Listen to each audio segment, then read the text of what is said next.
We are outside after a workout in the beautiful nature. Do you guys see my garden over there? It is flourishing. It is beautiful. I'm actually growing a lot of things over there. But anyway, so I just finished a workout and it feels just good to be outside. But I wanted to come on here today to be a little bit more personable because I know a lot of women out here have let themselves go to the point where they do not even know themselves anymore or don't even know what they enjoy. And what is even worse is some of these habits we've picked up is slowly destroying our health. And we might have picked up a few pounds because of it, because we've been enduring what we've been enduring. Our health has took a back seat while everyone has become first. And I know that someone is struggling with something similar to this because I was there and still a work in progress. But I'm taking the steps to break free from it. You see, I've battled with weight all of my life. I've lost weight, I've gained it back. I've tried Atkins, I've tried keto, I've tried intermittent fasting, juice cleanses, you name it. And yet, I never really truly reached my goal. For a long time, I thought it was because I lacked discipline, but the truth is, it wasn't my diet that was the issue, it was my soul that was wounded. I never surrendered the things that deeply hurt me, and that's where my true healing began. Not in the gym, but acknowledging and accepting that I needed a higher power to take the lead. Let me be honest with you. I wasn't just carrying extra weight in my body, I was carrying trauma, guilt, shame, anxiety, self hate. I was fighting silent battles like depression, emotional eating, overthinking, procrastination, and gluttony. And yes, that's a real spirit, and I didn't even recognize it for what it was. I kept asking God for weight loss, but I wasn't asking Him for healing. I never dealt with how I saw myself unworthy, broken, not enough. I was trying to fix spiritual wounds with physical discipline, and that's why nothing lasted. The breakthrough came when I got called into a fast, a 14-day fast.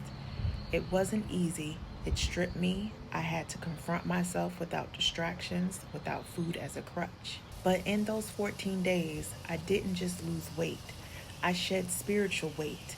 I began rebuking the spirits that were attached to my struggle: gluttony, procrastination, fear, shame, low self worth.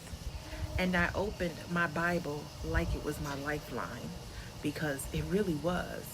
I wasn't just reading occasionally here and there, I was feeding my spirit daily, fully becoming immersed in it, even joining a woman's Bible study to get further impacted and have fellowship at the same time. I finally understood if I slacked off spiritually, I felt it in my body, my mind, my mood. That power source, that connection with God, it really is everything. I see a lot of women who have been wanting to start a self love, self discovery journey, or wanting to lose weight, or simply just get healthy, but they feel plagued with feeling stuck. But I want to share habits that have helped me break free from those habits that were no longer serving me. First, you want to start with fasting or spiritual cleansing. This was not just about skipping meals, but I fasted with the intention of getting rid of the spirit of gluttony, depression, etc. I wrote out prayers, I repented, I worshiped, I asked God to break chains off my life. Second, I immersed myself in scripture or worship music before snacking. Every time I felt triggered to emotionally eat, I'd pause and ask, what am I really hungry for right now? And I opened the word. Isaiah 58 reminded me that fasting wasn't just for spiritual benefits, it was for freedom. And third, speaking life over myself. I stopped calling myself lazy, fat, or a failure. I said, I am disciplined, I am healed, I'm honoring God with my body. Remember, the tongue is powerful, and whatever that comes out of your mouth consistently will ensue. So if you're telling yourself, What is the point to eat well and get healthy no matter what I do? It seems to not work. This will be the result. But I'm here to challenge you and really ask you, did you really put in the work? I used to tell myself it's too early to get up at 4 o'clock in the morning to exercise. When will I ever have the time? Well, why was 4 a.m. too early? What was the bigger sacrifice? Me getting up at 4 a.m. or staying at an uncomfortable weight the rest of my life, feeling horrible and my health going down the drain? 4. Worship as warfare. Every time I felt an attack, low self esteem, cravings, doubt, I played worship and let it cover me. It changed the atmosphere. We have to realize that some of the music we listen to does affect how we think and act. So it is best to guard our ears and eye gates. I want you to at least try this.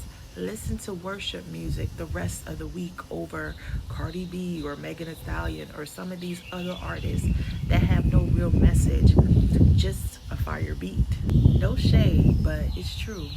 You'll notice your mood will change dramatically. Girl, I don't know what you've been carrying, but I know what it feels like to feel like you have failed many times to try again. I know what it's like to binge at night, wake up full of guilt, and promise you'll do better tomorrow, only to break that promise again.